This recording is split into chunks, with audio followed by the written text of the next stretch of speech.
There was a time when the lights in my father's house stayed on almost until morning. Not because he was reading, not because he stayed up watching TV, but because he simply couldn't sleep.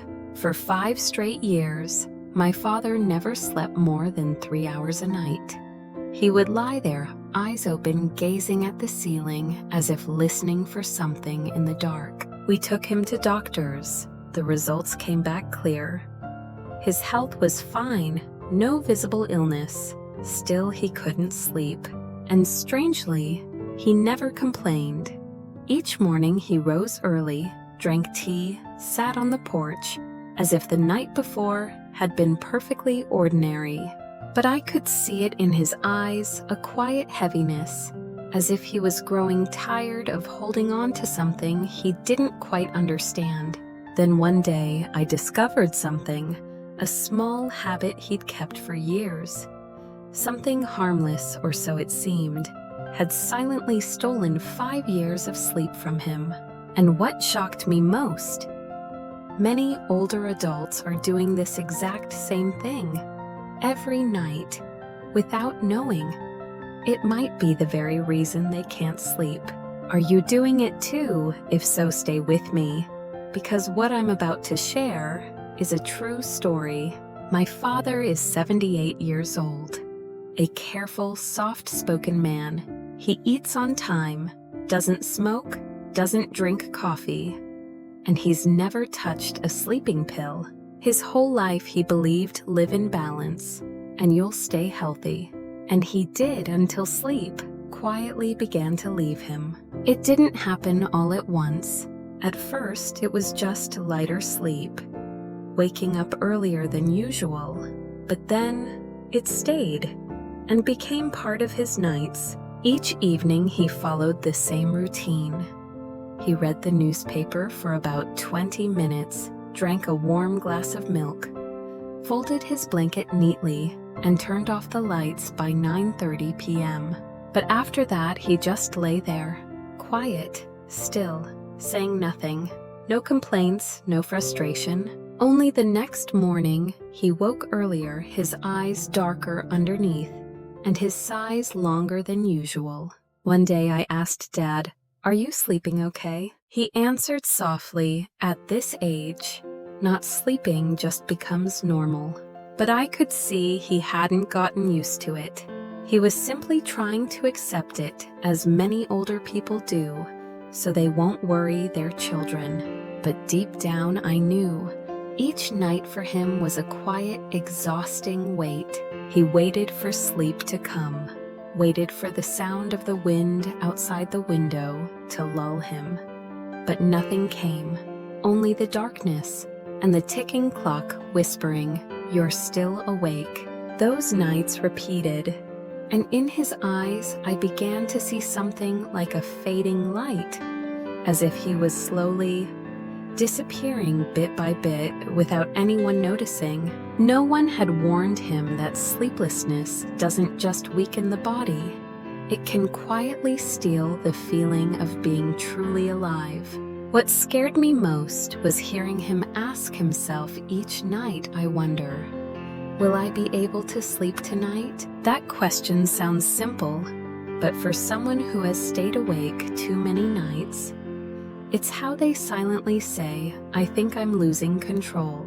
I started paying closer attention to the small things my father did each evening, things that seemed harmless but repeated like a quiet ritual. It reminded me of those old folk tales where someone drops a key in the darkest corner of a room and spends years searching everywhere except the place closest to them. For my father, the key wasn't in sleep itself. It was in the habits leading up to it. So I began quietly noting the details. 8:00 p.m. He turned on the TV, flipping between news and old action movies. 8:45 p.m. He poured himself a warm glass of milk with honey. 9:00 p.m. He turned off the ceiling light and switched on a white night lamp. 9:30 p.m. He lay down, turned his back to the room, and rested one hand on his chest. And then, the room went still like a story with no ending. I started researching, asking friends, digging into articles. It turned out none of these things were wrong, but together they formed an invisible net that held his sleep hostage. The intense TV content raised his cortisol, the hormone that keeps us alert. That sweet glass of milk spiked insulin slightly, keeping his heart from slowing down. And the soft white light, though dim, still told his brain, "It's daytime." I didn't tell him any of this. I didn't want him to feel blamed or wrong. So instead, I spoke gently. "Dad, what if we turn off the TV a little earlier tonight? I'll sit and read with you for 15 minutes. Another night, I found a little routine. Let's write down 3 things we're grateful for before bed. Want to try it? Then one evening, I swapped his white lamp for a warm amber bulb. No announcement, no explanation. He didn't say much. He just went along. Maybe because he loves me, or maybe, deep down, he was hoping too. In the days that followed, I drew a small sleep calendar and taped it by his bedside. Each morning, I marked it if he'd slept more than 4 hours. No need to count exact hours. If he simply said I slept okay last night, that was enough. By day 7, he told me your mother visited me in a dream last night. It's been a long time since I've dreamed anything at all. I said nothing, just marked a big and drew a tiny smiley face beside it. By day 12, I caught him writing something on a note by his bed. I peeked. His handwriting wobbled, but the message was clear. Thankful for my grandson's laughter. Beside it was a little drawing of a teacup and a tiny heart. On day 14, he looked up and said, "Funny, at first I didn't think anything was changing, but lately I feel like I can breathe easier before sleep." I just nodded and smiled, because I knew there was no magic here. We had simply touched a few old habits with softness, and walked my father back to himself one quiet step at a time. There was no miracle trick, no magic pill, no brainwave device, no smart sleep tracker. What helped my father sleep again were the tiniest of things, like seeds resting quietly in a hand. If kept warm, if given time, they grow. First a cup of tea instead of his usual sweet milk at 8:45 p.m.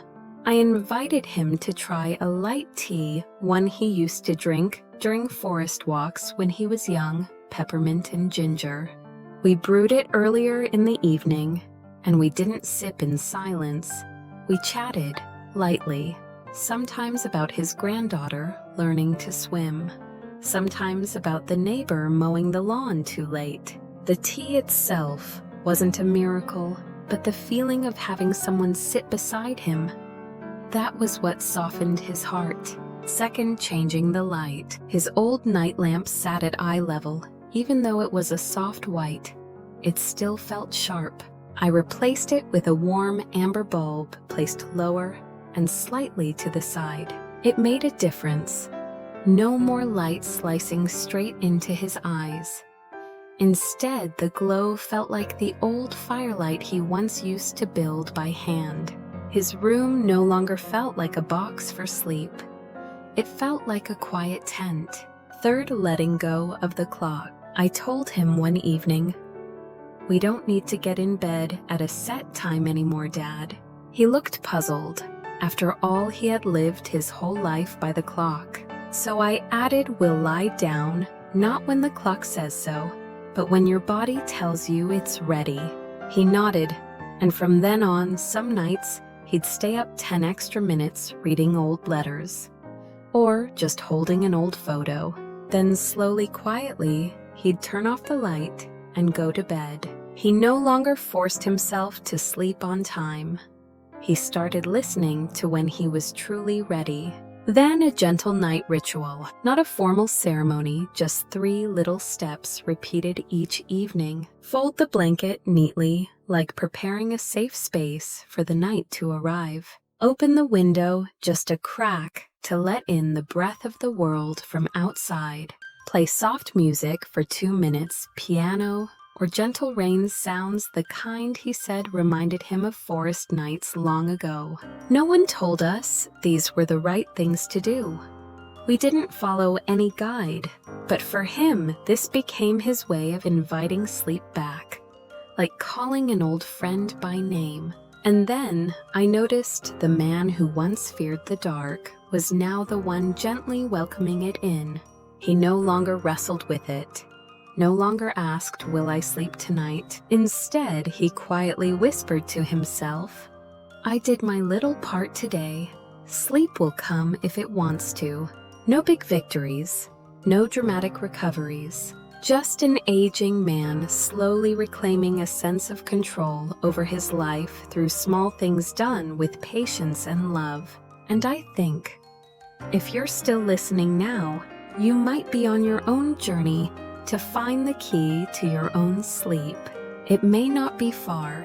It might be resting right next to your teacup, or inside a softer shade of light, or in the words you whisper to yourself before turning out the light.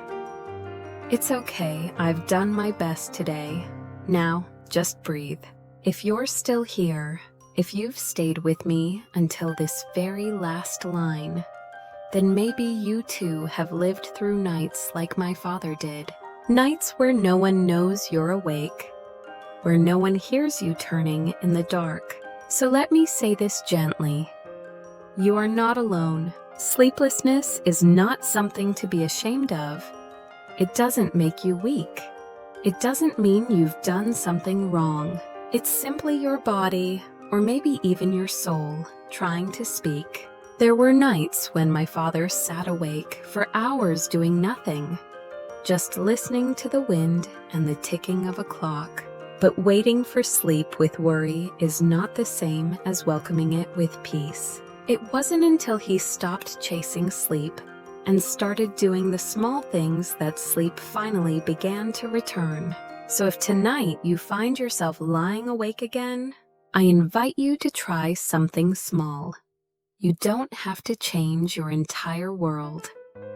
Just one thing. Turn off the TV 30 minutes earlier, or write down one thing you're grateful for today. Maybe it's someone's smile, a warm cup of tea, or simply the quiet truth, I made it through today. And if that helps you sleep just a little better, I hope you'll leave a note beneath this video. It doesn't have to be long. Just one line, because maybe what you write might be the thing that helps someone else. Someone like my father sleep again for the first time in years. We are each just a small light in the dark. But when those small lights glow together, even the longest night becomes gentle. Even the wind, when too strong, keeps the soul awake. Wishing you a soft night. And if you sleep even 1 hour longer tonight, remember this. It was you who opened that door with one small change and a little more kindness toward yourself.